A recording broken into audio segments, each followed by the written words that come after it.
hacemos tiene que ver con esto, con intentar generar la reflexión, la dialéctica, el pensamiento crítico en el marco de la política, que no siempre, como nos gusta decir a nosotros, es una actividad que convoque necesariamente al pensamiento y a la reflexión.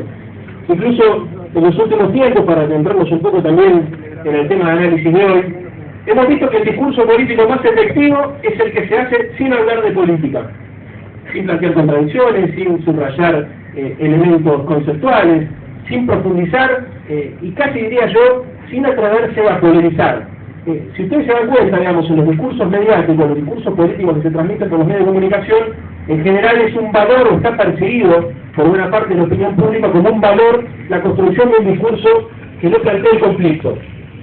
Durante mucho tiempo inclusive se solía sostener la idea que la política era solamente el consenso. Recuerdo haberlo discutido con el expresidente Alfonsín.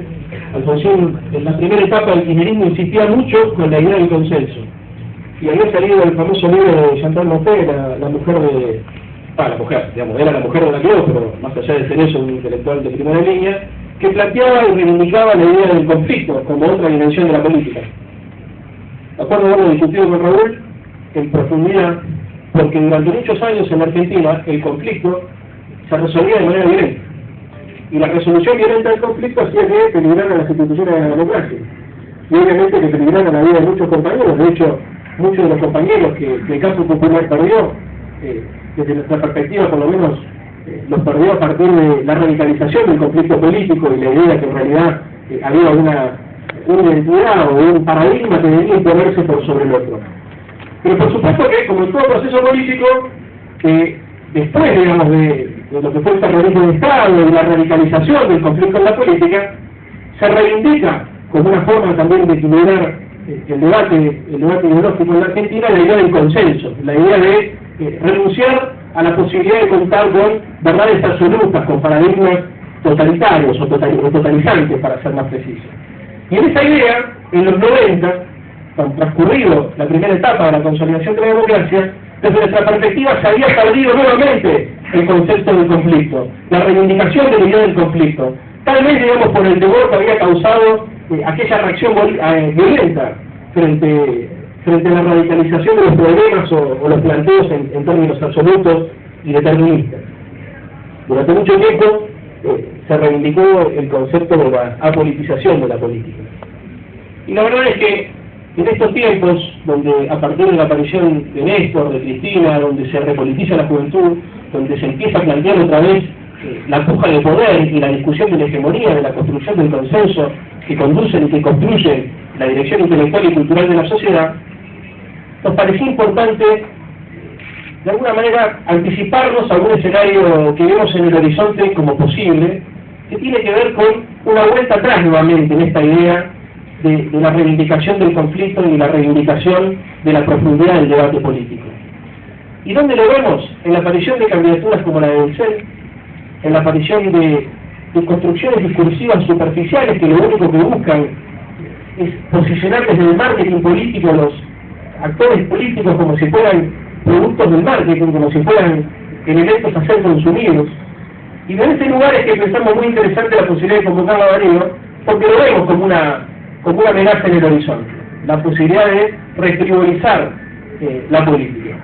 De hecho, en la discusión de la Ciudad de Buenos Aires, cuando nosotros planteamos que hay dos modelos de ciudad, también planteamos que hay dos identidades políticas en punta. La cultura pro, que es la cultura donde también confluye Martín Lustó, Lilita Carrió y obviamente todos los militantes de este proyecto político basado sobre los valores del neoliberalismo, que si ustedes se fijan, tienden a aparecer más actores de televisión o tienden a aparecer más sujetos frívolos, ¿no es cierto?, que se destacan por aparecer en la revista Caras o en la revista Gente, que en cuadros políticos o militantes populares. Y esa dicotomía entre la frivolidad de este proyecto político que se vende de manera apolítica, que tiene como mecanismo de comunicación esos programas donde no se discuten de políticas públicas, donde no se discuten de cuestiones estructurales, se contrapone claramente con otra identidad. Con la identidad de los que reivindicamos la política como herramienta de transformación. Con la identidad también de los que reivindicamos nuestra lucha contra el neoliberalismo en los 90, porque entendemos que la política se construye con ideas. Y se reivindica también en la idea de que es necesario empoderar a la ciudadanía para poder construir poder social, para poder desarmar definitivamente y desmantelar definitivamente los resabios que quedan del neoliberalismo. Y esto se debe a que nosotros entendemos que a nivel nacional y mucho más en la ciudad de Buenos Aires, a pesar de que se hizo mucho por desmantelar el neoliberalismo en los 90, sigue habiendo bolsones de resistencia. Sigue habiendo una cultura de la frivolidad, una cultura de la superficialidad, una cultura del consumo que atenta contra el concepto que nosotros tenemos de política.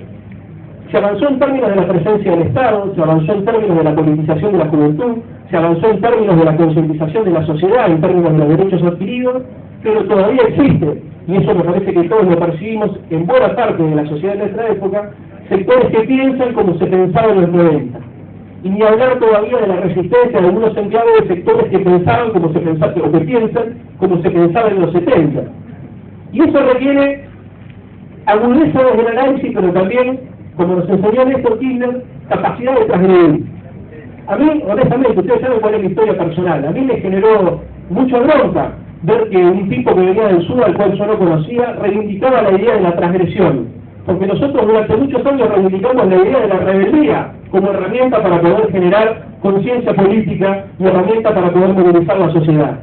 Y la verdad que cuando encontramos que un tipo se animaba a plantear, inclusive en los términos que nos planteaba la juventud, porque la palabra transgresión tiene mucho más que ver con los jóvenes de aquella época que la palabra rebeldía que remitía a los 70, nos generó una sana envidia.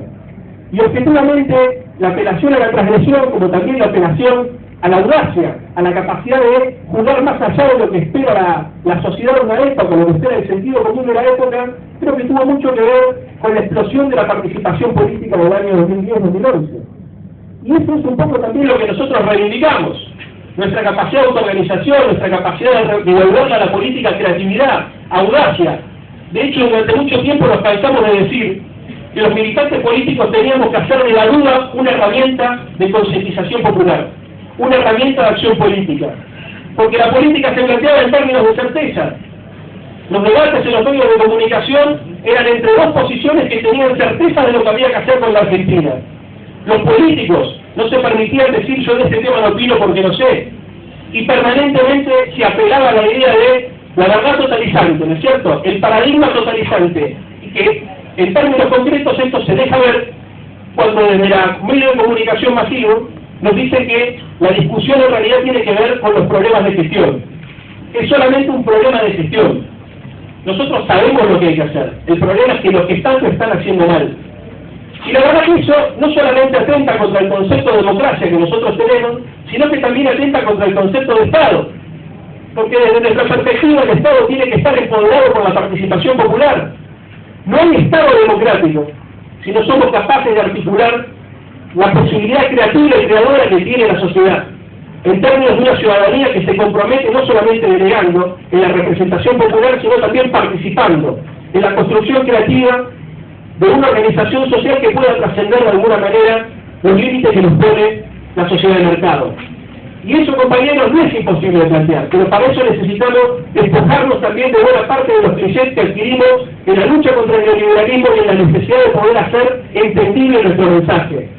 Muchas veces en el campo popular, para hacer entendible nuestro mensaje, nosotros también cometemos los errores que cometen los dogmáticos, de plantear las cosas como si fueran irreductibles, como si fuera la nuestra la verdad, y tendemos a subestimar al otro. Y en esa subestimación al otro perdemos un montón de potenciales, compañeros. Entonces, es ahí donde nosotros reivindicamos nuestro derecho militar desde la duda. La duda es más libertaria que la certeza. La duda tiene más que ver con el concepto de la revolución de lo que tiene que ver las certezas, porque es la duda la que nos hace libres. La posibilidad de pensar entre todos nosotros cuál es el mejor destino sin tener desde el principio la idea de dónde va a terminar ese debate. Y nos pasa, para poner un caso concreto, en la ciudad de Buenos Aires y en los consejos consultivos comunales. Tienen espacio de construcción de ciudadanía que debieron haber avanzado hacia la idea de un presupuesto participativo para poder empoderar al Estado local y terminaron convirtiéndose en reuniones de militantes políticos que discutían solamente los problemas de los militantes políticos. A ver quién chicaneaba más al otro. Digo, para poner esto en algo concreto, que se está discutiendo en la ciudad de Buenos Aires. ¿Cuál es el modelo de ciudad que nosotros aspiramos? Un modelo de ciudad participativo, que participa en los partidos políticos, que participa en las organizaciones no gubernamentales, pero que también participa en los ciudadanos que tienen ganas de participar desde el lugar de ciudadanos. Así se construyó el Partido de los Trabajadores en Brasil. Así se empoderó el Frente Amplio en Uruguay, dándole posibilidad de participar a la gente común, que no necesariamente tenía por qué comprometerse como nos comprometemos muchos de nosotros desde la responsabilidad militante. Y ese concepto de militancia, de ciudadanía social, tiene mucho que ver con la idea de abandonar los clichés y las certezas totalizantes.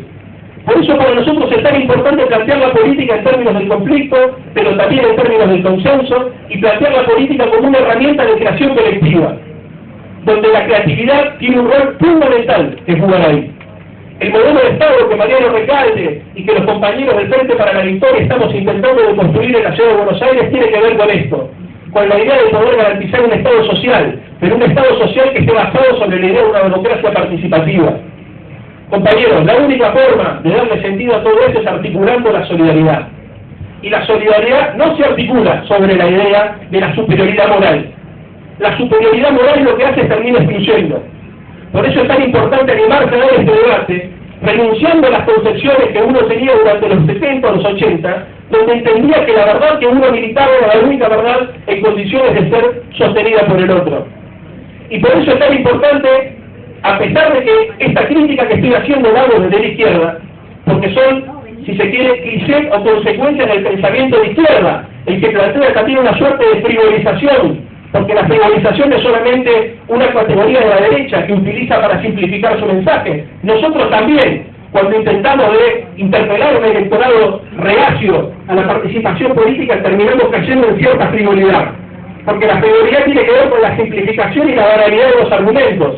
Inclusive muchas veces uno ve compañeros que sin formación política se animan y se paran en el pedestal del saber como si fueran ellos los portadores de una verdad revelada que tienen que consumir el resto del ego, que no accede al conocimiento que nos ha brindado la universidad. Y eso es un problema de la izquierda que también nosotros identificamos naturalmente en la derecha. Por eso hablamos tanto de la necesidad de desarmar los dogmatismos. La derecha para nosotros es el enemigo a vencer, porque culturalmente expresa un modelo de sociedad que no tiene que ver con los valores que nosotros defendemos. Pero para combatir este modelo de sociedad, para desarticular esa forma de ordenar el sentido común, no podemos cometer la torpeza de ser nosotros mismos la imagen invertida que nos devuelve ese espejo. Entonces, la idea de Darío, la invitación a Darío, era poder articular algunos conceptos que nos permitan armarnos teóricamente para dar este debate. Primero entre nosotros, entre los que tenemos como objetivo dar la discusión sobre qué modelo de sociedad, sobre cómo construir una sociedad más solidaria, más igualitaria y más participativa. Y segundo, para poder dar ese mensaje y para poder articular ese mensaje en la sociedad, es donde tenemos que dar verdaderamente la lucha. La batalla cultural, que es más importante que la batalla electoral, requiere que cada uno de nosotros nos convirtamos en sujetos culturales, en sujetos portadores, no de saberes específicos sobre verdades reveladas, sino de incertidumbre. Miren, con esto termino. En algún momento, cuando apareció la película Matrix, a nosotros nos partió la cabeza porque hacíamos la equivalencia con lo que nos estaba pasando, fundamentalmente en el año de los 90. O sea, nosotros entendíamos que hablábamos desde la política y la sociedad nos contestaba con un lenguaje que era completamente diferente al nuestro. Era como imposible meter el mensaje del compromiso social, de la participación colectiva. Y charlando alrededor de esta película, un compañero se paró en una reunión y dijo, miren, si nosotros no podemos enfrentar a la Matrix, al menos metámosle virus.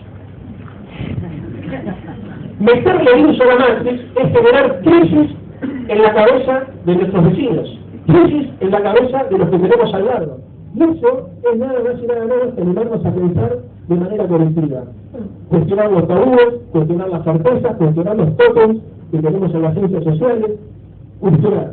La política tiene que ver con la capacidad de cuestionar, y cuestionar tiene que ver con la capacidad de transformar. Y si todos nosotros estamos hoy a la noche acá reunidos, es porque tenemos vocación de transformación, y transformar la sociedad en el destino que todos nosotros anhelamos, que tiene que ver no solamente con la liberación nacional, sino con la liberación en términos de cada uno de nosotros, de ciudadanía, en términos de la posibilidad de construir un futuro, donde, como decía el general Perón, como repiten muchos de los compañeros, cada uno sea artífice de su propio destino y no instrumento de la dominación de nadie. Y lo digo desde el radicalismo, que lo construimos también, este mensaje nosotros lo construimos como forma de reafirmar nuestra condición militante. Nosotros nunca fuimos instrumentos de la ambición de nadie, siempre fuimos artífices de nuestro propio destino. En esa bandera tenemos que enrolarnos todos, porque esa es la bandera que nos va a llevar no solamente a la victoria electoral, sino fundamentalmente a la realización política. Construir una sociedad donde la libertad esté igualmente distribuida. Muchas gracias.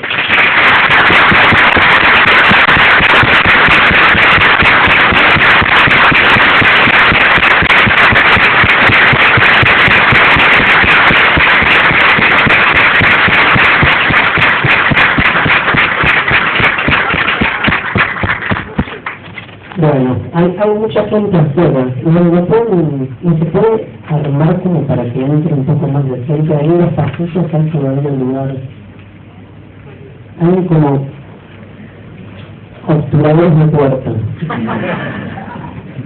No quieren entrar, es como ok. Un placer estar acá. Yo voy a hablar como con otro ritmo. Apabullante son todos. No me coma. Y se entiende todo, aparte. Eso es bueno. Era bueno. Vamos, más o menos. Grosso. El filósofo me dice que era ¿Qué orador? Usted es un orador. La verdad que me quedé con lo del virus. Claro, pero es interesante, vieron que en Matrix 3, ya que vamos por todo. En Matrix 3, bueno, en el final de Matrix 2, en realidad, el arquitecto lo agarra al niño y le dice algo peor, le dice, vos sos una construcción mía. O sea, que hasta el virus es una construcción del sistema, porque el poder necesita, como diría Foucault, de la resistencia para poder ejercerse.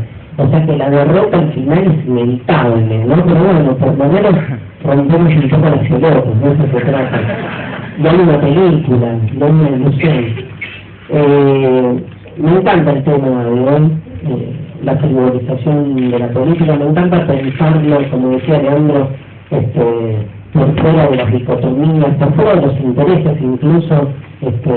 Me encantó, porque un poco yo voy por esa línea que Leandro incluyera en esto, digamos, aquí una tradición política que excede partidos, o sea, encontramos formas de relacionarnos con la civilización en todos lados, o sea, incluso excede de derecha a izquierda, aunque tiene que ver con cierta lógica de cierta derecha, que ahora vamos a tratar de analizar la idea de presentar a la política desde la frivolidad. O sea, hay algo de la política como mercancía que se juega en cierta lectura de la institución política en sí. Pero lo primero que hice para preparar la charla de hoy, frente al título, fue buscar sinónimos, ver de qué manera hablamos de frivolización de la política, y ver quién da dando vueltas. Encontré cuatro maneras en las que nos referimos a lo mismo nosotros. Las nombro rápido, porque quiero detenerme en otra cosa antes. Hablamos de frivolización de la política, hablamos de farandilización de la política, de espectacularización, y el cuarto término, que es con el que me siento más cómodo, estetización de la política. Pero los cuatro parecen ir a lo mismo, repito, frivolización, farandilización, espectacularización y estetización, pero los cuatro, digamos, nos abren perspectivas diferentes para pensar el tema. Y de eso se trata hacer filosofía, ¿no? Abrir perspectivas distintas, aunque estas perspectivas, como recién escuchábamos, no nos den certeza, sino que problematicen el tema.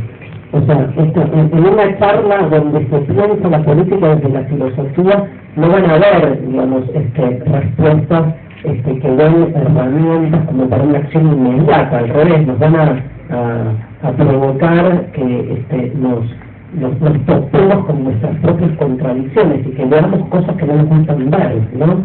Pero esa me parece la primera virtud de toda transformación política, negarse a uno mismo, ¿no? O sea, poder ir en contra de mis propias limitaciones, de mis propias normas.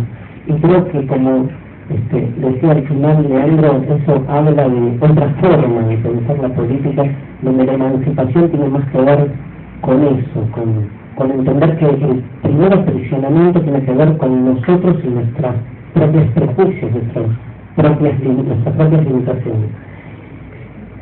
Googleando, me encontré que los que, y perdón que remita digamos, a combates históricos, cada uno vieron, saca siempre a relucir su biografía sin querer, pero me encontré con que los grandes cuestionadores de la farandulización de la política en los últimos tiempos fue la Iglesia, que sacó un comunicado hace muy poco, hace 2 o 3 semanas, diciendo que era penosa, pensando en la idea de pena, ¿no? Para la Iglesia, era penosa la farandulización de la política, que la política, dice textual, no sé quién, el que habla en nombre de la Iglesia, no debe ser resultado del marketing.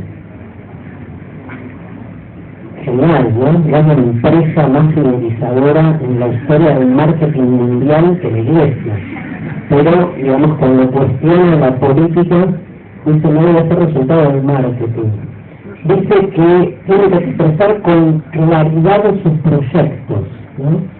O sea, como que la farandulización de la política lo que hace es ambiguar, como que uno, en la medida en que está en la tele diciendo lo que da a abstraer o cuál es su propuesta, y está hablando con claridad, porque como que la televisión no es que distorsione, pero sino que generaliza en el sentido de que el político está más como pendiente de vender su producto que de expresar con claridad lo que piensa, ¿no? Nada, es inédito, ¿no? Es como no hacerse cargo de que es una práctica muy común en la propia institución eclesiástica. La capacidad de diálogo, pide capacidad de diálogo. Genial, ¿no? Porque claro, porque la farándula es a gritos, ¿no? La farándula es violenta, digamos. La idea de farandulizar la política es como que los políticos se pelean como los españoles del mundo del espectáculo, y entonces no están de algún modo generando la paz social, ¿no? La ausencia de conflicto. Esto que decía Leandro, para mí es clave, ahora voy a volver, pero digamos, se juega mucho en filosofía pensar el lugar del conflicto y el lugar de la violencia. Tenemos muy asociada la idea del conflicto a violencia. Un pensador como Nietzsche, por ejemplo, sostenía que en el origen hay conflicto porque en el origen hay diferencia. Y la diferencia necesariamente genera conflicto desde singularidades justamente distintas que buscan ponerse de acuerdo y que entonces chocan. Ahora, el conflicto originario, que es el en el que todos nosotros nos desenvolvemos, el que está previo a nosotros, del que somos parte, no necesariamente genera violencia. La disputa entre las diferencias nos hace crecer, incluso nos transforma. Cuando uno equilibra siente el conflicto con el otro, y hace que esa autoridad del otro me transforme en lo que yo tenía de algún modo asegurado. Yo no he aprendido nunca más, o sea, no he aprendido tanto como de mis propios enemigos. Son los que más me ayudaron, ellos con el deseo de reventarme, ¿no? Pero en ese deseo de reventarme sacaron a reducir mis propias limitaciones. Entonces, pude como encontrar algunas zonas que tenía solapadas. Y el enemigo no es un enemigo político, ¿no? El enemigo puede ser, no sé, tu papá, en una discusión acerca de qué carrera vas a elegir. El enemigo puede ser, digamos, cualquier enemigo en un sentido, si quiere, metafórico, donde en ese diálogo se produce algún modo de transformación. Veo que hay un problema. Bueno, lo interesante para cerrar con esta primera intervención es que después de todo el comunicado, la Iglesia le pidió a los medios de comunicación, textual, cito, que le den publicidad al mensaje de la Iglesia. Maravilloso, ¿no? Bueno, en realidad era eso, ¿no? Tenemos a nosotros lo que criticamos. Me río, ¿usted sabe más el momento de correr? Hay tratarlo.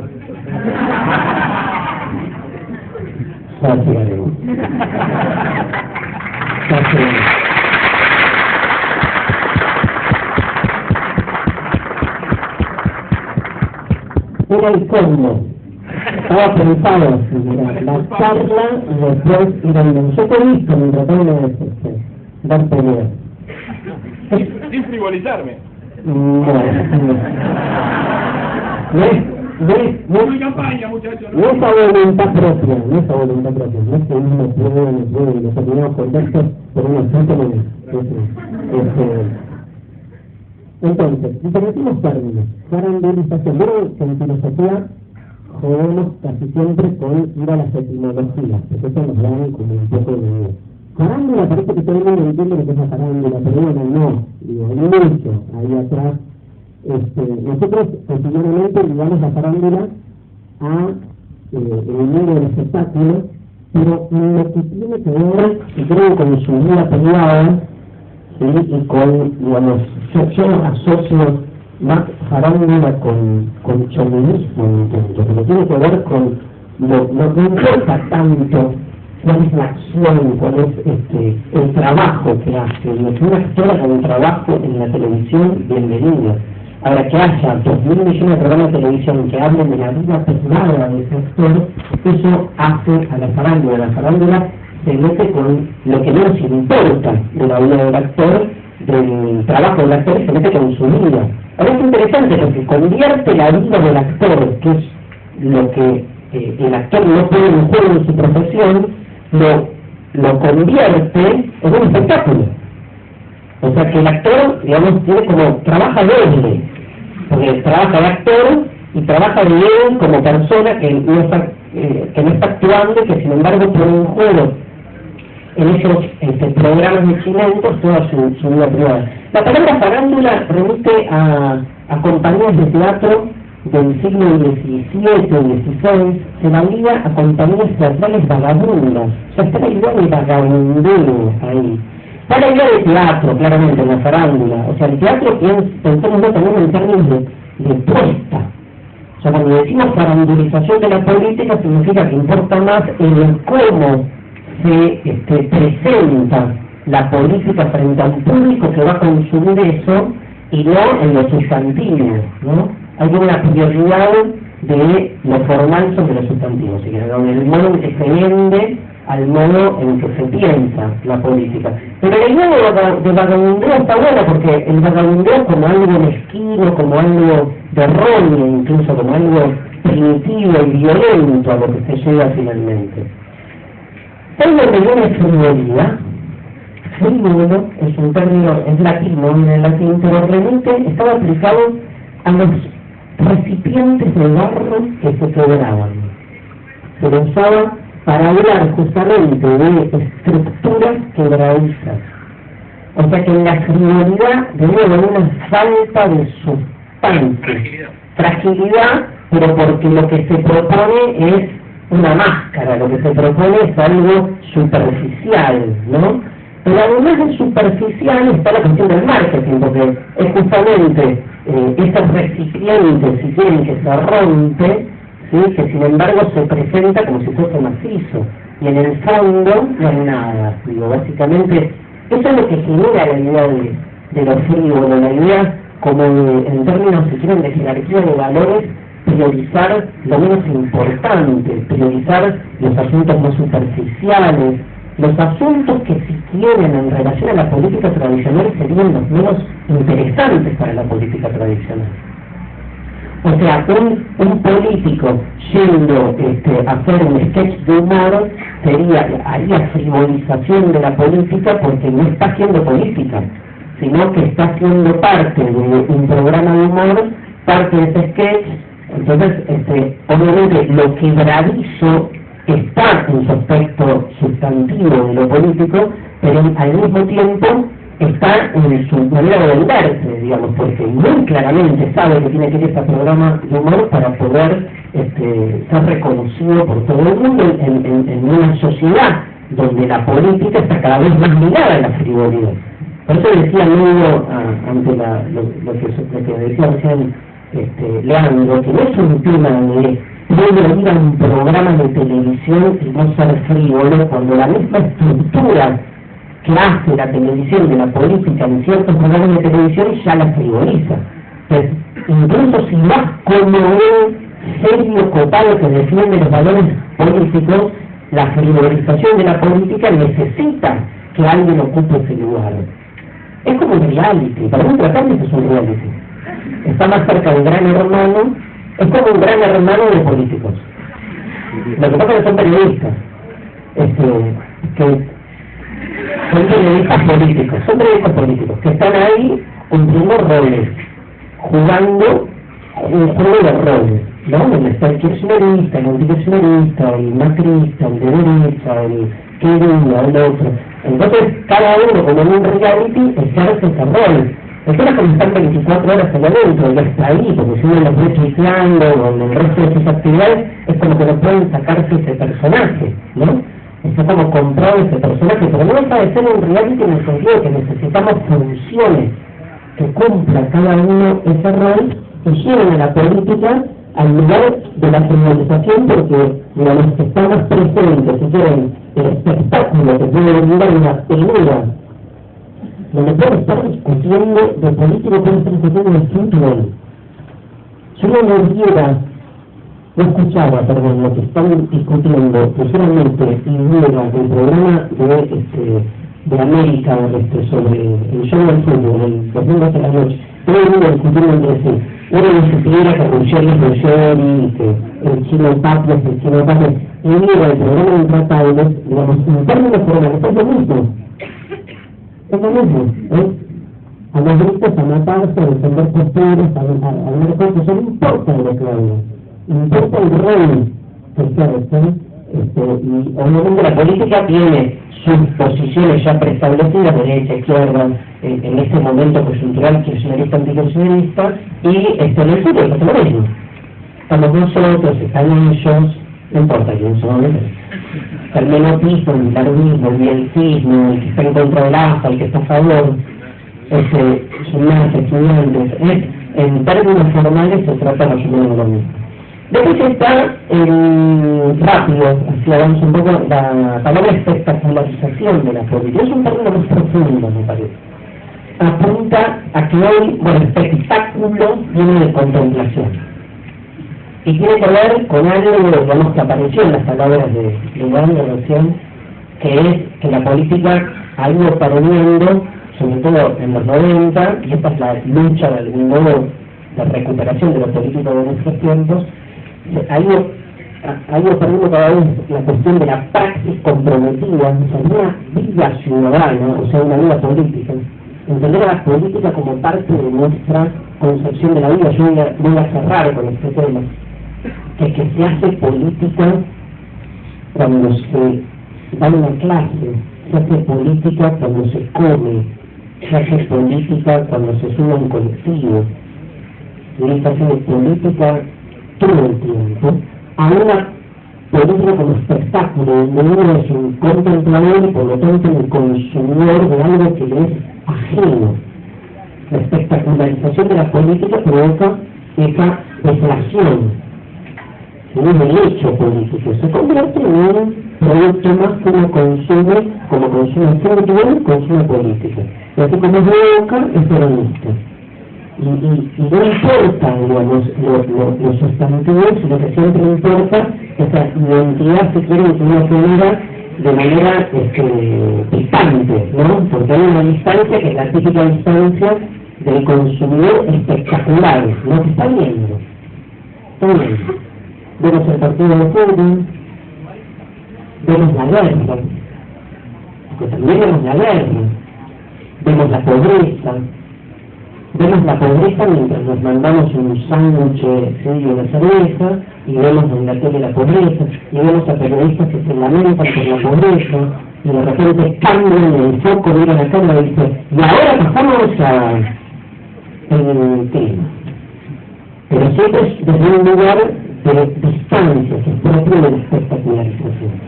Y el último lugar con la estetización. Se me interesa remarcar dos cositas, porque la estetización, luego de la palabra estética, aistesis en griego remite más a esa percepción inmediata que tenemos del objeto con el que nos relacionamos. O sea, mete la emoción de la estetización.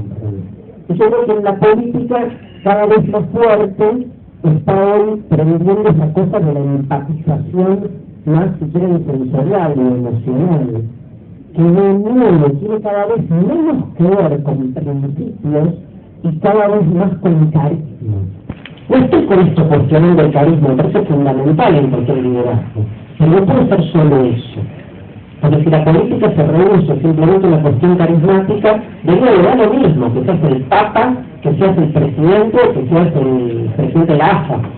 Lo que importa es un liderazgo carismático que vende cualquier cosa, en el momento en que provoca algo, ¿no? Entonces, si el carisma es la forma de relacionarnos con el líder, bueno, puede ser, Lorenzo es un tipo muy carismático, ¿sí? Yo todavía lo veo y hasta, digamos, te genera simpatía, te da gracia, te reís con los chistes. Entonces, digamos, hay, en la medida en que ese valor sea un valor que tenga lugar y que sea como un eje de nuestra relación con la política, bueno, digamos, se instala como valor aceptado. Y entonces Pablo decía algo antes, que en realidad, digamos, tenemos que pensar cuál es la discusión. Si la discusión es, no nos interesa, digamos, un tipo de política puesta en este lugar, o lo que nos lamentamos es que no tenemos a alguien que como él genere lo mismo, pero para nuestro palo.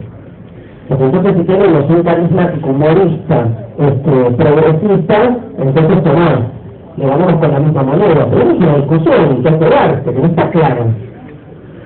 No está clara, porque tenemos ejemplos, aparte en diferentes distritos, donde, digamos, la apuesta tiene que ver con eso también. No es que uno está en contra del fenómeno, o sea, depende, y esto es lo interesante del planteo. Quiero diferenciar, ¿me siguen? ¿Sí no? Tengo para mucho más. Quiero diferenciar tres situaciones. Cuando hablamos de frivolización de la política, tres situaciones que son muy distintas. ¿Vos si querés decir algo? ¿A qué no te distingo? Ahí va Paula.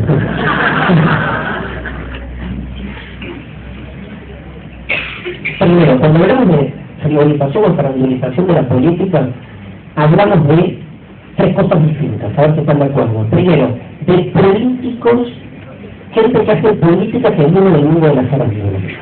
Esa es una manera de hablar de farandulización de la política. Eso no es intratable. Eso es Denzel, Cacho Buenaventura, Nícar Paz, ¿sí? Gente que viene del mundo del teatro, del espectáculo, del deporte, bueno, sí, ¿sí? Lo que pasa es que pasaron 20 años, ya quiero remarcar eso. Reutemann, digo, nadie diría de Reutemann, por ejemplo, no, para no hablar de los propios, no diría de Reutemann que no es un político, porque es alguien que viene de la farándula, ¿no? Y no solo porque ha sido gobernador, digo, porque habrá venido del lado. Acá hay gente muy chica, pero les cuento, Reutemann era un automovilista, ¿no? Conductor de autos de Fórmula 1, digamos que todos estábamos en la televisión gritando para que ganó un par de carreras, pero nunca ganó el campeonato mundial.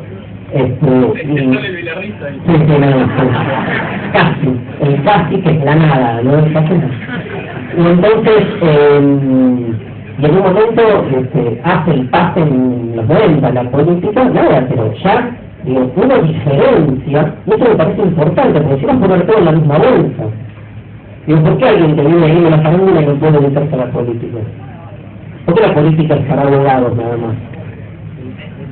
Aparte, miren la historia de la política argentina hecha por abogados, prefiero venir que vengan de otras disciplinas. Digo, ¿cuál es el oficio del político? ¿Qué tiene que estudiar alguien para hacer política? ¿Ciencia política?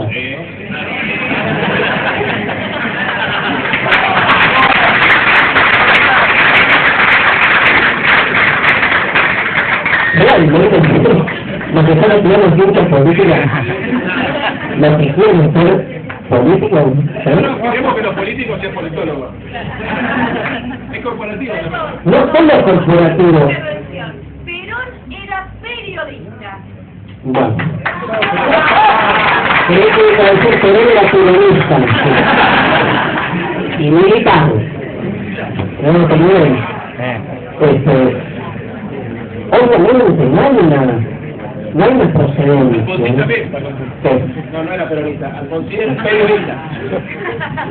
No hay una procedencia. Claro, porque aparte como que el periodismo parecería tener una mayor valía, ¿no? Como venir de ahí, digamos, es la típica, cuando nos conviene son de la farándula, cuando no nos conviene, entonces claro, tienen una trayectoria. Pero me parece importante esto, ¿no? Diferenciar, ¿no? Digamos, cuando la muy cuestionada visita de Insaurralde al programa de Tinelli, digamos, uno habla de la farandulización de la política, Insaurralde es un político de pura cepa de toda su vida, no es que viene de afuera. Entonces, está bueno como diferencia, digo que las clasificaciones a veces son rompedoras, pero como que logran como darle cierta claridad en el análisis, de eso se trata. Bueno, el segundo modelo, eso se llama vejez y pérdida de vista, ahí estoy. La segunda manera de hablar de la farandulización de la política, de la fidelización, es hablar de los programas de televisión que tratan temas políticos con la lógica del entretenimiento y de este modo inciden sobre la política, ¿no? Me parece interesante, esto ya lo acabamos de nombrar, diferenciar las dos cosas porque no es lo mismo, ¿no? Y en este show, eso es muy propio, digamos, de una televisión que así como durante mucho tiempo había encontrado en el mundo del teatro y después en el mundo del deporte materiales para el entretenimiento, no lo encuentran la política. Digamos, la lógica de la televisión es entre la misma gente de comunicación acá, ¿no? Bien, lo mismo, que se dedican a analizar esto. La lógica de la televisión es siempre la misma, la televisión vende. Entonces, después, lo que la televisión vende no es lo mismo que la mercancía de vender tenga que ver, entiendo yo, algo que es polémico, ¿no? Digamos, pero da lo mismo que su contenido sea deportivo, sea teatral o religioso, o hoy lo que está realmente garpando en algún punto es el debate político. Y acá entra como la gran discusión, ¿no? Porque desde el kirchnerismo, digamos, hay como toda una revalorización del retorno de la política, pero ese retorno de la política tiene como esas tensiones, esas contradicciones, pero el retorno de la política es una juventud en estado de militancia, pero también es intratable. Porque que intratable muestre o haga de la política una mercancía propia para el entretenimiento, habla de que el contenido político empieza a ser un valor para la venta de un formato de entretenimiento. Y es interesante ver esta paradoja. Yo quiero ahora ir cerrando con el tema de las paradojas y con toda una lectura que quiere más conceptual del fenómeno que estamos analizando. La tercera forma, y cierro con esto, y paso y abro el final, es hablar de una manera más amplia, cuando hablamos de fidelización de la política, espectacularización de la política en un sentido más integral.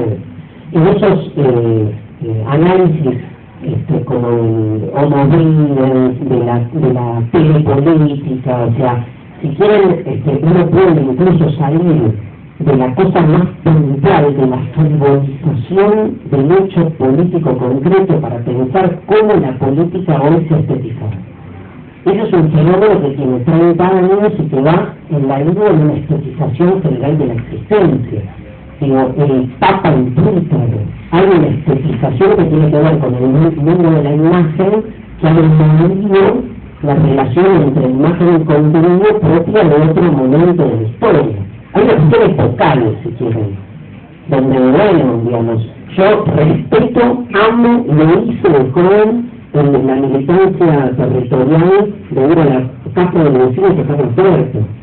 Pero ir a la casa del vecino y tocar la puerta hoy no tiene sentido si nace en la mesa de Mirta Legrand lo dice el otro día, como eran Susana, o no me acuerdo el nombre, María, no, pero era el famoso el nombre. Cacho, que fue fuera de la bocha. Cacho, que el otro día Cacho me dijo que no sé qué, fui a la casa, o sea, de ahí, nada, uno recuerda a Maquiavelo cuando dice un buen líder no alcanza con ser un buen líder, sino que hay que parecer, ¿no? Esa diferencia entre el ser y el parecer que ya la venía manejando Maquiavelo hace tantos siglos, hoy es parte de las estructuras en las que vivimos. Un tipo que no tiene proyección en el mundo de la imagen, o sea, que no es reconocido en términos de imagen, no existe. Y no hay elección, y la política está puesta ahí. Por eso de lo que se trata, era un poco serio, y me queda lo más denso, de lo que se trata es de cuestionar a fondo el paradigma de la política tradicional.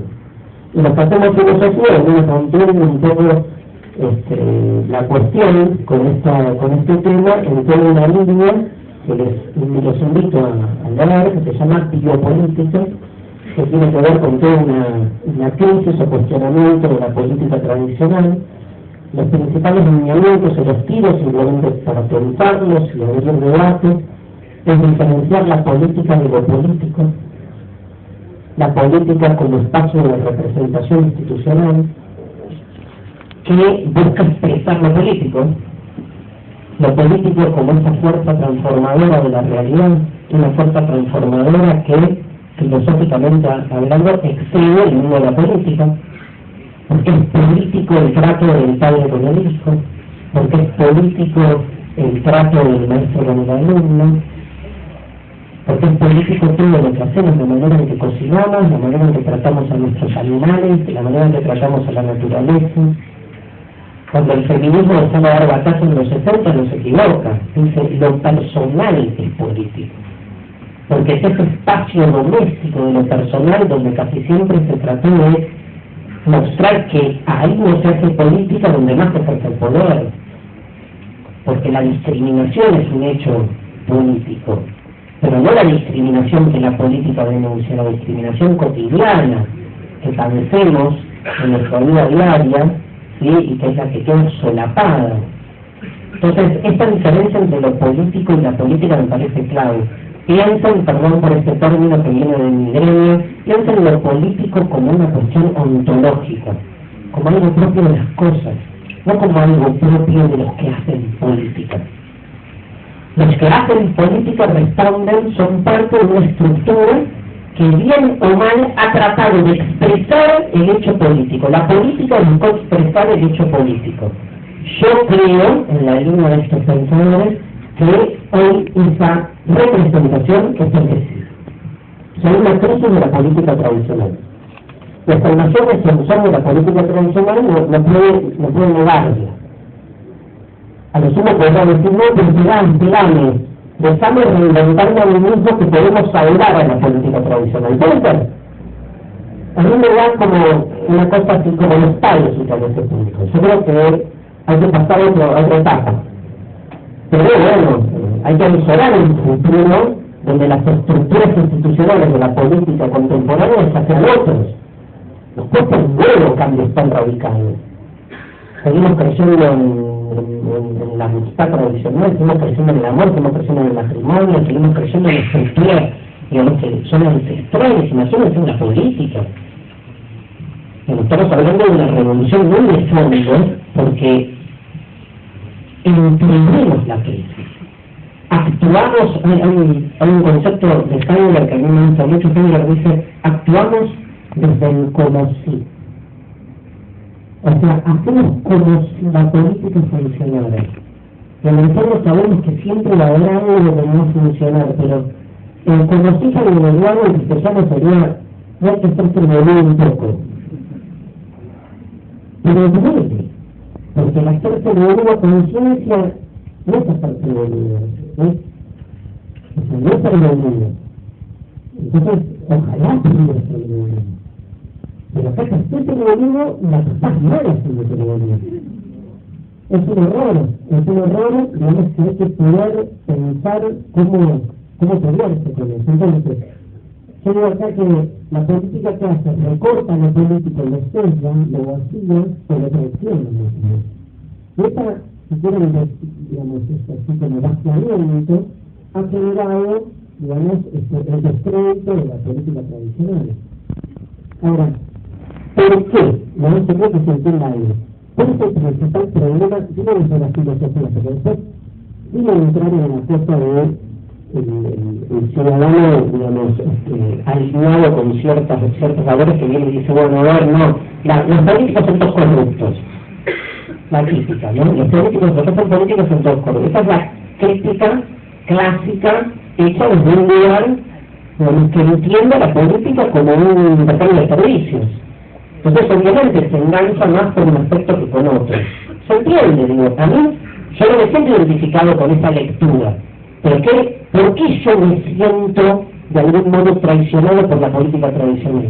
Porque yo entiendo que los grandes temas de la política, como decía Leandro, inclusive, digamos, en el medio de su locución, son más paradójicos que ciertos. Y nosotros lo que hacemos es esconder todo el tiempo esas paradojas constitutivas de los conceptos. Tomen el concepto que quieran, empiezo por el más difícil, si quieren, democracia.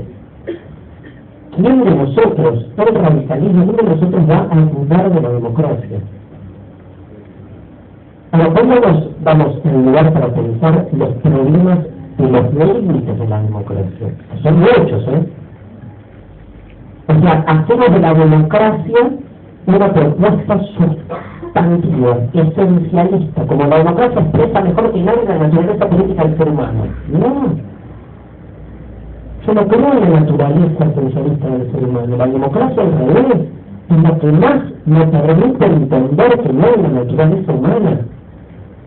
No hay democracia más antidemocrática que la que se presenta a sí misma como el mejor y más acabado de los sistemas humanos posibles, porque está traicionando y renunciando a su propia vocación transformadora. Me parece interesante leer ese libro. Seguimos leyendo manuales de ciencias políticas que habla de la democracia ateniense como la democracia en su estado más puro. Cada vez menos, es cierto, esos manuales. Y nos olvidamos de las distintas exclusiones que los sistemas democráticos han generado a lo largo de su historia, en Grecia, en Atenas, de hablar. El mal, seguimos pensando la política en términos de buenos y malos. Y basta pensar 3 minutos sin dogmas para darnos cuenta que el bien y el mal o son primos, o son hermanos, o son amigos, o son lo mismo. Porque los peores males en la historia se hicieron en nombre del bien, no en nombre del mal. Pero los buenos somos nosotros, siempre. Y mal es el otro, el enemigo. Entonces, ahí, esa disquisición entre el bien y el mal termina siendo, digamos, problemática para pensar la política. Entonces, recuperar la vocación paradójica, que me parece clave, frente para mí la política tradicional está en crisis por estos motivos, no por los motivos que tienen otras lecturas. Entonces, voy terminando con esto. Frente a la crisis de la política tradicional hay 2 reacciones.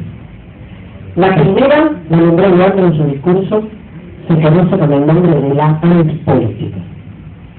¿Qué dice la antipolítica? La antipolítica dice, como la política tradicional está en crisis, hay que retirarla.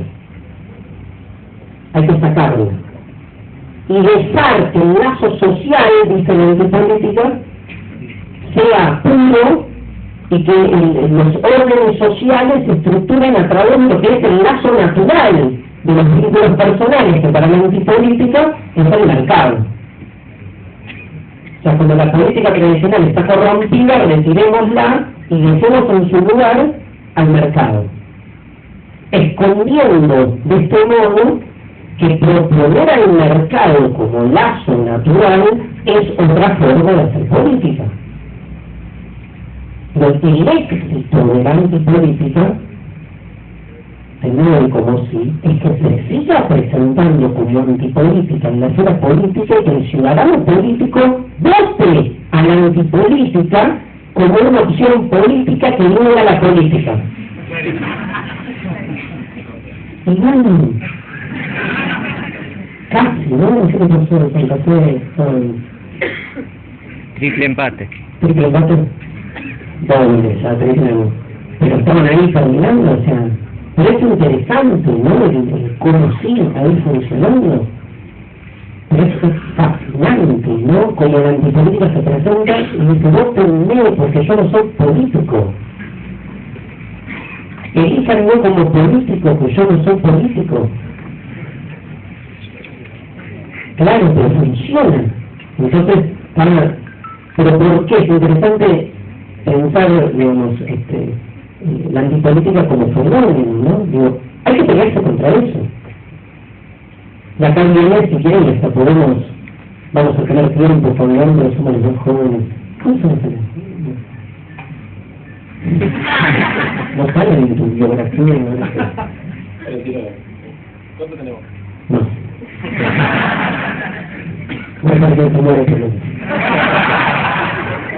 Vamos a seguir discutiendo mucho. Yo creo que lo peor que se puede hacer para... Vos filosofás, yo tengo que hacer las cosas. ¡Ah! ¡Me salió!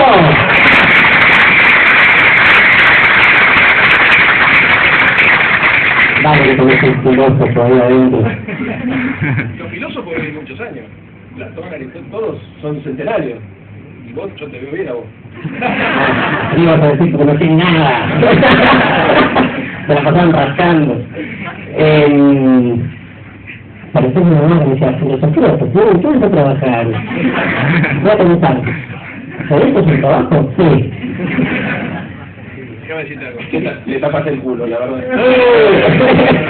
Es que una de las cosas que demostró Darío es la utilidad de la filosofía, ¿no? ¿O no? Es una de las cosas que demostraste, y además vinculándola con otras disciplinas, por ejemplo con la música. Y vos también hiciste de la filosofía, te voy a decir algo que te va a joder, un entretenimiento. Porque hace la posibilidad, ¿es verdad o no es verdad? Sí, ¿cómo que no? Pero a ver, y está bueno, porque cuando lo invitamos a él, ¿por qué lo invitamos?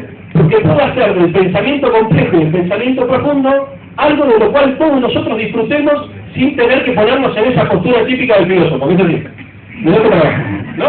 Bueno, y la capacidad de vincularlo, por ejemplo, con la música, que es una de las cosas que él hace, también lo hace masivo. Y pensar no es solamente una cuestión de elitista, ¿no es cierto? Porque creo que la onda pasa por acá, pasa por romper el concepto de elitismo, eso también tiene que ver con un modelo, ¿no es cierto? Y la filosofía, cuando es algo popular, está mejor porque sirve para la liberación. Yo te tengo que decir, perdona, una cosita.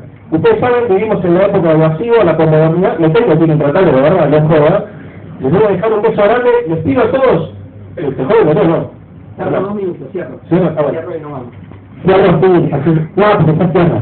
No, porque así se va tranquilo de algo. Me hace quedar como que yo te quiero la carne. No, la verdad que me siento muy mal. Bueno, tremendo. Esto es parte del tratado, que claro, en el momento.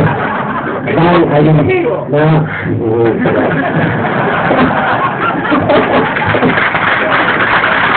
Pero yo el programa de Castilla, al anterior. Así terminamos. Digo, lo peor que se puede hacer, me parece, es pelearse contra la antipolítica, tratando de ser un ortodoxo de la política tradicional. Hay que aprender de la crisis de la política tradicional, y la pelea contra la antipolítica tiene que ver con otra cosa, con una repolitización de la vida. Tiene que ver con una repolitización existencial, con entender que los políticos son todos lados. Y en ese sentido, digo para cerrar, no se trata tanto entonces de pensar a la paralelización o fidelización de la política, sino de pensar al revés, ¿cómo sería al revés? Pensar la politización presente en todos los ámbitos, incluso en el mundo de la farándula. Lo que estamos emprendiendo hoy es que al repolitizar todas las esferas de la vida cotidiana, y ver que todo es político, entender que el programa de entretenimiento que hace de la política su mercancía es también una cuestión de poder, y hay una instancia política por tal poder. Entonces, la paralelización de la política, invirtámosla, hablemos de cómo hoy en un mundo, en una sociedad cada vez más, por suerte, repolitizada, entendemos que cuando nos muestran a la farándula como mercancía consumir, se está jugando ahí una apuesta política. De eso se trata, me parece, corrernos de la antipolítica y apostar a un proyecto transformador y emancipador en serio que haga de la política no solo una esfera autónoma a la que hay que arribar, sino hacer de la política nuestra vocación existencial cotidiana. Muchas gracias.